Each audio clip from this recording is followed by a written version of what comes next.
Welcome back to the show. It's a trick to grow from one location to two to three and even more. It's all about, of course, systems and operational efficiencies and teamwork and respect and leadership and all those things. This episode combines all of that.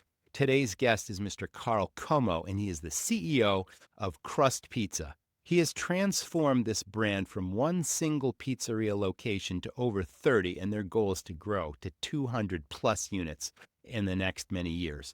You're going to learn so much from this episode. You're not going to want to miss it, so stay tuned. You're tuned in to the Restaurant Rockstars podcast. Powerful ideas to rock your restaurant. Here's your host, Roger Bodwin.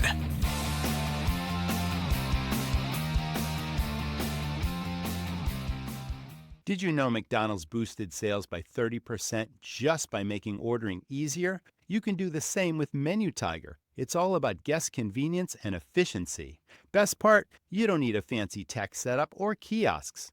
Menu Tiger allows your restaurant to create digital menus, take online orders, track sales and guest preferences all in one app.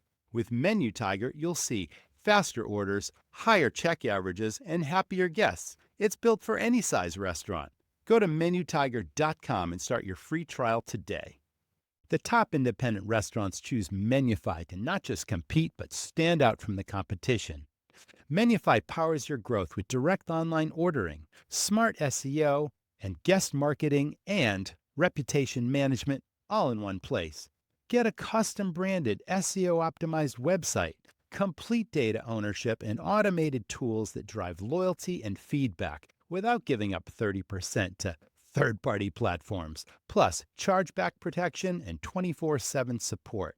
Learn more at restaurant.menufy.com. Hey, welcome back to the Restaurant Rockstars podcast. We're so glad you're here. Carl, welcome to the show. How are you doing today? Good, Roger. How about you? I'm doing fantastic. Now, you're a pizza guy. I was a pizza guy for 23 years. What a great concept to have. Yeah, what concept? Everybody's got a story. Tell us your story. Yeah, so my story is I started in the fitness industry at 15 years old, training clients. And so I've always been self-employed from day one. Actually, my dad was my first boss and last boss, and ended up cutting grass with him, and he didn't pay me anything. So I decided to do my own thing, and I started working at a gym in New Iberia. And then shortly after, I became a personal trainer. And then from there, I went to college, got a master's degree in exercise physiology. And then from there, started a couple of fitness gyms, and then went from fitness to cell phone repair. One of my buddies started a fitness studio, a cell phone repair concept called Fix My Phone, and he needed help. And so I ended up helping him out. And then we ended up scaling Fix My Phone, and then went into the juice and smoothie concept called Main Squeeze, and then pizza. So I'm an entrepreneur at heart. I guess so. You've been in a lot of different businesses. So how'd you go from smoothies to pizza? Do you eat a lot of pizza? Is that the reason? I was a customer of Crust at first. Yeah. And fell in love with the concept. They only had a few locations. So I met the founders and we became friends. And then I helped them with the process of franchising. And then shortly after, ended up becoming partners. And here we are. How many years you been in this? Since 2018. So It's been 7 years. I feel like we just became partners yesterday, but it's already been 7 years. So what are the biggest operating challenges today, and how are you finding solutions to those with your business? Yeah, operationally, I would say probably the biggest challenge is finding the right general managers. And we've been hiring externally.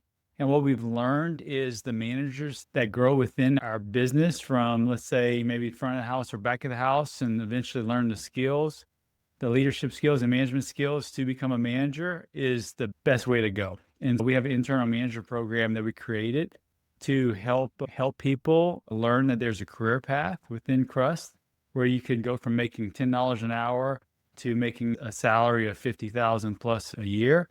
And so it's been really good to change that mindset, and it's working really well for us. That sounds great. Have you had any labor, like line labor challenges, like finding great staff, motivating them, keeping them, accountability, those types of things? We really haven't had many issues with it. We take care of our employees and they take care of us. And so labor has really not been an issue. Front of the house, of course, there's more turnover, but our kitchens are pretty deep. Pizza is such a fun business anyway. Young people just love to Yeah. eat pizza and they love to work in a fun environment. So that's kind of what I'm seeing happening with you. That's great. Yeah, man. Yeah, pizza's fun. We're a family pizzeria in your neighborhood, so it's all about creating that good experience for our families. Awesome. Let's shift gears for a moment because we've all had crazy things that have happened to us in our business, just crazy stories. And now you can look back on it and laugh, but you wonder, geez, how did I ever get past that? Do you have anything like that just stands out?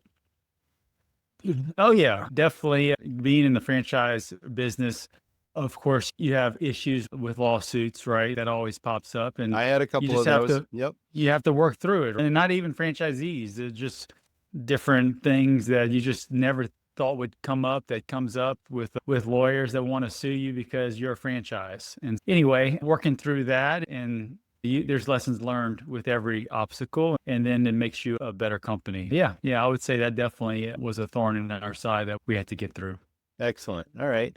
So, what are your dining guests seeking today, and how do you create guest satisfaction and loyalty? Yeah, the guests, of course, are wanting a place that they could go to experience good customer service with a good fresh food that's craveable at a good price, affordable price. And that's what we are. So we like to nestle within the local grocery anchored centers within the neighborhoods. And so we are very convenient to our families and to our couples that dine in. 50% of our business is dine in, 50% is to go. So what happens normally is you'll come in and experience it inside our dining room, and then after that, we become your to-go pizza place also. For the kids, we have dough balls for them, so they love playing with it like Play-Doh. We also have a mascot called Tabby, which we're tavern cut pizza, so that's where Tabby came from. And yeah, that's what they're looking for. They're looking for good, craveable food at a good price that's convenient to their house. And yeah, we're satisfying it. And we've learned that the regional centers are not where we thrive. We thrive in the small strip centers in your neighborhood. Excellent. So, the mascot, does he wear a suit? Does he ever dress up? Yeah, he Dance does. He around? dresses up, man. He Yeah. dances Yeah. around. Kids Love him. absolutely love him, man. See, that's a So draw. we have a Tabby tour that's fixing to happen where Tabby, so Tuesdays kids eat free. And so we have Tabby that's going to be going, he's doing a tour. And so and we're going to advertise it. And the kids are it's amazing. All the parents' phones come out whenever Tabby shows up because the kids want to take a picture with him. And Yeah. so it's good for marketing, but it's good for the brand too. That's totally fun. So, you got 30 locations. Do you have 30 Tabbies, or does he move around a lot and go from stores? No, we have one Tabby and we're building two more. Okay. So yeah. Right on. Tabby needs to be more places here lately. Let's talk about marketing for a moment now that we're on the subject. So sometimes we get these big ideas that we think, oh my God, it's going to be a grand slam home run, and it bombs. But then sometimes there's a controversial idea that just turns out to be a huge winner, even though you hemmed and hawed about it for a while. Anything like that happen in your brand? Yeah, I would say on Pi Day, March 14th. And so we had the grand idea to do any personal pizza for $3.14. Wow. And March holy 14th, moly, that was explosion. So was that a dude, loss it was leader that brought crazy. people in and you were able to sell it? How did that work? It actually backfired on us, to be honest with Yeah. you, because all the guests that normally would come in on that day still came in, and they, of course, took advantage of the deal, but they wouldn't have to. And so it was making a lot of regular guests upset because it was madness. The lines out the door, and so we learned a lot from that. Now we do buy any large and then get the second one for $3.14. So that's been much easier. We still got lines, but definitely we've much easier on operation. See, now you're talking about taking a big idea and making it work for you. It was a hit, but you may have alienated your regular guests, and now you put a spin on it. So there's always a way to take that great idea and make it work for everybody. So thanks for sharing. But you know what? I also love the fact you pointed out National Pizza Day, because every major food item seems to have a holiday this year. And if you sell They that do. food There's a genius idea on how to capture business Yeah, you and got to take right out advantage the of door. these days, right? Pepperoni day, cheese day, pie day. So yeah, we definitely take advantage of all those different holidays. So loyalty, you have any specific loyalty programs? Yeah, loyalty currently we have it through Toast, which is who we have our point of sale with, which we're changing to our own. We're rolling out our own point of sale in the next couple months. And so we're really excited about that. And we have our own loyalty program. It's going to be really similar to Chick-fil-A and Starbucks. Right now, it's just a points loyalty Yeah. program where you would get a discount for future orders, but we're really excited about the new loyalty program. It's going to be much more diverse. We'll be able to do more fun things with our guests and personalize their experiences a lot more than what we are currently using with Toast. You got my curiosity. How do you create your own POS system with loyalty Yeah. built in? How does that work? Are you investing in So, something? Is it white yeah. label? Tell me how that No, works. my business partner Nick Fonno, that we've been business partners since Fix My Phone days, and Yeah. then we co-founded Main Squeeze, and then now this. We created our own proprietary point of sale system for both concepts, and so for this concept, we decided let's just use a third party that has an open API, and we're going to build around it. So Nick's background is tech. You We have must, yeah. overseas team that's been with us forever. And so they know what they're doing. And Nick is the manager of that team. And we ended up going down the road with the third party. But I'll be honest with you, we're spoiled. We're spoiled to have what we want within a couple of weeks versus That's a couple of amazing. years. And Yeah. so we finally came to the decision a couple of years ago. It's time to build our own. And so we're rolling out loyalty, gift card, point of sale. We're connecting with Olo for online ordering. And then, merchant processing is most likely going to be Olo and Square. So, we're Wow. really relieved and excited that we're going to have our own point of sale. That's amazing. That's controlling your destiny and a competitive advantage. What an amazing thing to have some tech superstar that can help you do all this in your business and be a partner. That's great. I'm part of a couple of CEO mastermind groups, and tech is the number one thorn in their side. It's not, and I think the big part of it is the technology all being integrated, where it's speaking to each other to be able to create the data we need to be able to make the decisions that will bring the company forward. That's the biggest challenge that a lot of companies face. And we're facing it right now with having third-party vendors for our tech stack. And so it's going to be much easier to make decisions and quicker to get new features that we need through our own. That's fantastic. So super excited about that. All right, let's switch gears. Do you have a CFO or is there someone that's in charge of your KPIs and your critical numbers and what's really important to your organization to keep the profits where they need to be? Yeah. So we're, as a franchise, we've bootstrapped it. There's no private equity money. So we've done it all. We've funded the franchise through operating locations, taking that profit and then using that to run the company. And so as far as the franchise, we're in the green finally, and we're building our team. So we're excited about that. As far as on a store level, the big numbers, the big KPIs we look at, of course, is AUV, average union volume, making sure that number is growing.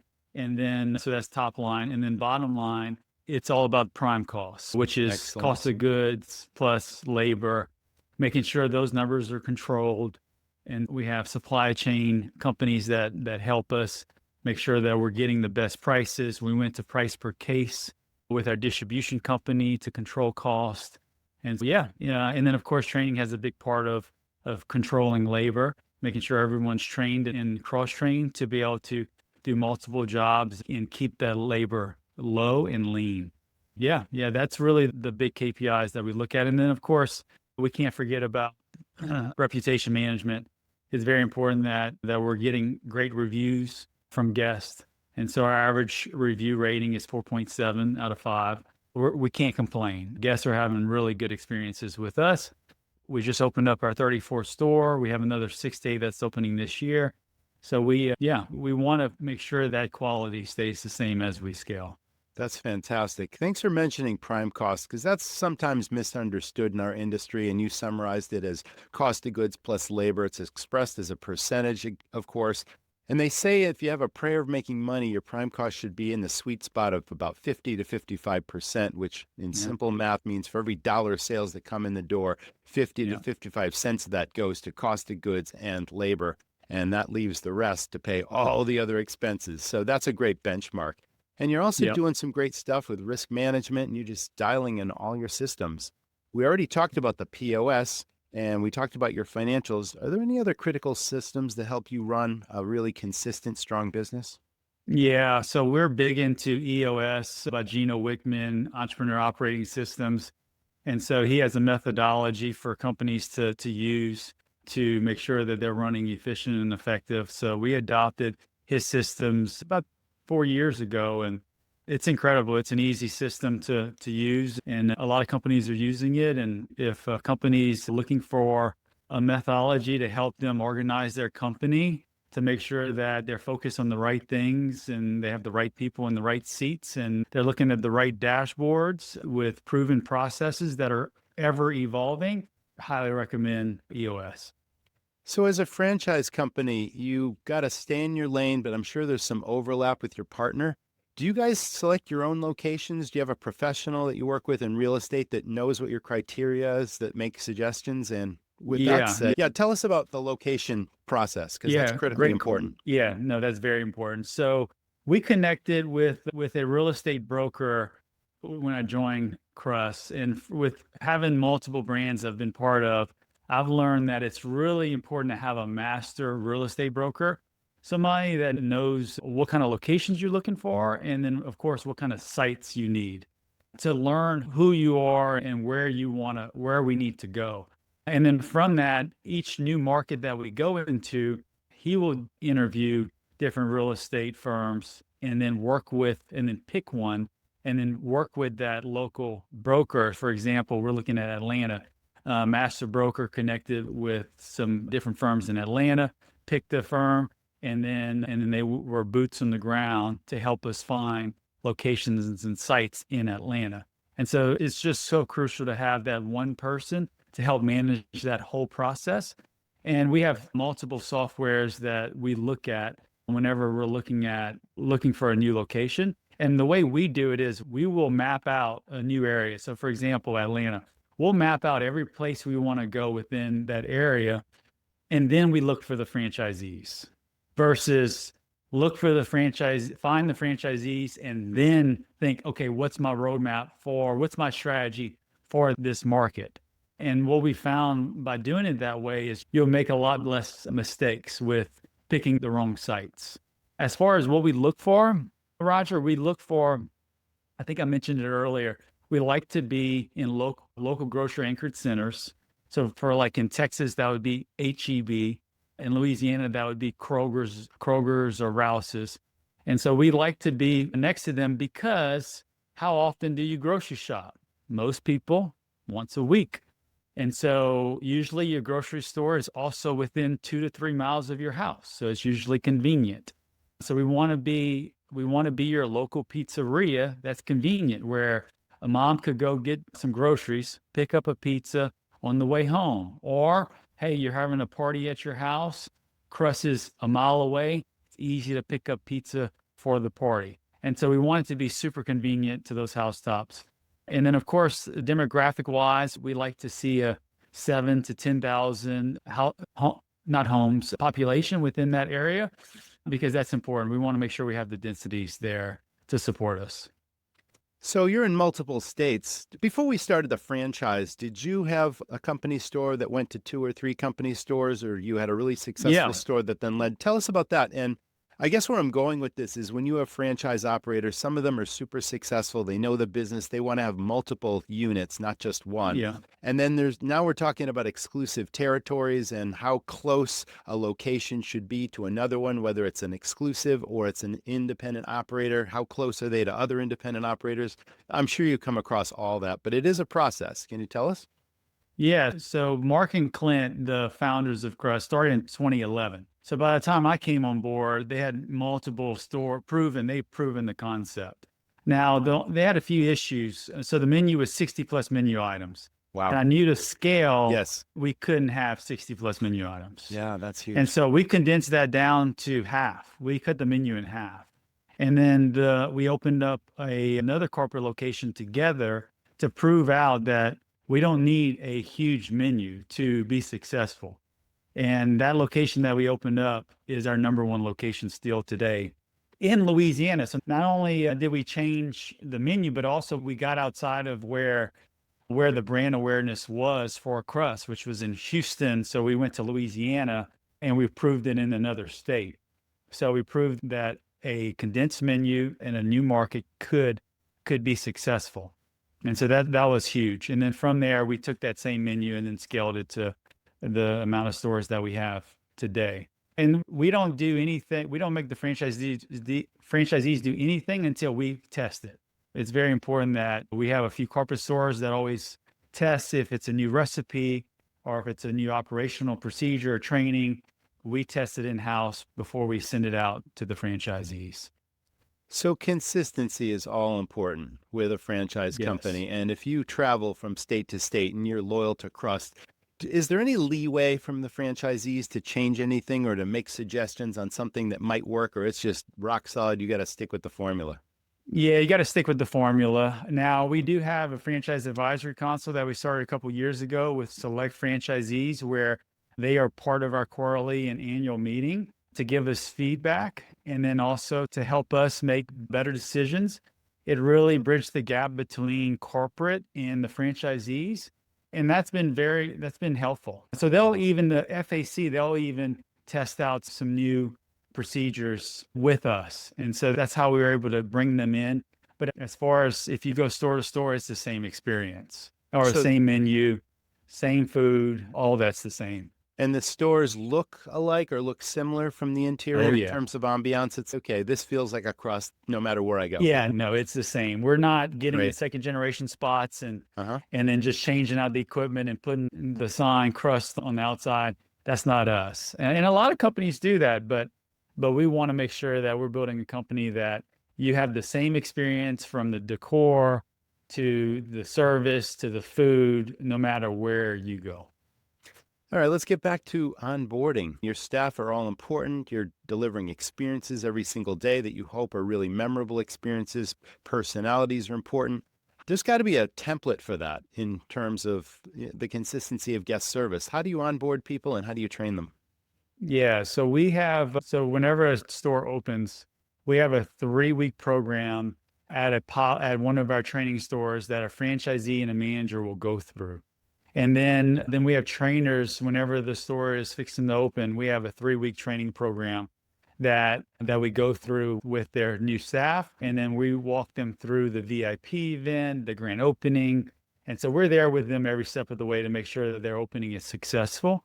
And then ongoing training, we have FBCs, franchise business consultants, that will have monthly training programs that they'll implement within the stores to make sure that the stores are complying. And then we have a quarterly RSE, a restaurant service evaluation, that we do to make sure that all the stores are beating to the same drum, which is very important. So that way you could have that same experience no matter where you go. And it's unannounced, so they don't know we're coming. And that just ensures that all stores are doing the right thing. Yeah. And on top of that, our technology system, like it. we have Crust Pizza University. So Crust Pizza University is awesome because whenever a new employee starts, they get onboarded, and then there's a series of videos and things they need to read before they start their position with us. And then as they learn more positions, there's more videos for them to watch before they start that new station. Oh, that's so cool. Fantastic. So you got all those bases covered too. How about recognition and rewards? That was always really a morale booster in my restaurants. You do anything special to recognize people? Yeah, for sure. We have weekly meetings with the managers, with the franchisees have weekly meetings. And in those meetings, they go over all the reviews, all the good reviews. Because at the end of the day, how does your team know if they're winning or losing? It's based off of feedback from customers. And so it's very important that the managers and franchisees are communicating to their teams the wins and the challenges that we need to improve on. if your team only hears the negative, then how in the world do they ever feel like they're winning? And so it's very important that they're communicating to their teams the wins as much as the opportunities to improve. And then as a corporate, as a franchise, we have a system-wide call once a month with the franchisees where we recognize the top stores in revenue, cost of goods, labor, reputation management. And then, of course, we're fixing to have our first annual conference, and that's going to be coming up in March, where all the franchisees and managers are going to come together, and we're going to have awards for them for the top stores and the top managers, franchisees in different categories. And so we're really excited about that. That's coming up in a few months.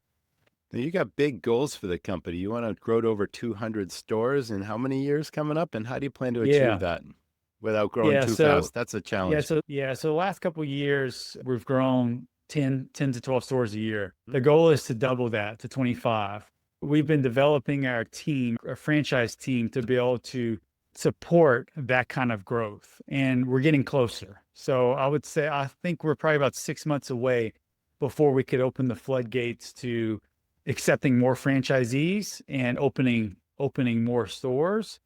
To your point, we have been strategic with opening all our stores within Texas and Louisiana, keeping the stores close where we can easily support them. And we're doing that on purpose. We get leads from all over the nation, and we turn them down because we want to make sure that we clustering stores first for brand awareness, but second for support. Fantastic. You're a testament to a successful system in restaurants, and you've got everything dialed before you franchise out. And that's a good lesson for any independent restaurant that wants to open its second and third and fourth location, or if you want to franchise, you really need to have your home base really dialed in with all the systems thought out where it's running like a Swiss watch. So it sounds like you guys are doing a great job there. Fantastic. Yeah. I wish you all the best of success growing to those huge numbers of locations, and I hope to try a Crust Pizza soon. Yes. Thanks, Roger. Appreciate it. Thank you so much, Carl, for being a great guest on the show. That was the Restaurant Rockstars podcast. So glad our audience is with us. Thanks to our sponsors this week. Can't wait to see you in the next episode. Stay well, stay tuned, and I'll see you then. That's a wrap. Every guest in your restaurant sees your menu. It's your most important and effective marketing tool, and every impression counts. TerraSlate not only provides easy-to-clean, waterproof, ripstop, antimicrobial menus that last, they also work with you to design menus that sell. It's time for a new menu. Get TerraSlate with a super fast one-day turnaround and free overnight shipping. Go to TerraSlate.com. That's spelled TerraSlate.com. Thanks for listening to the Restaurant Rockstars podcast. For lots of great resources, head over to restaurantrockstars.com. See you next time.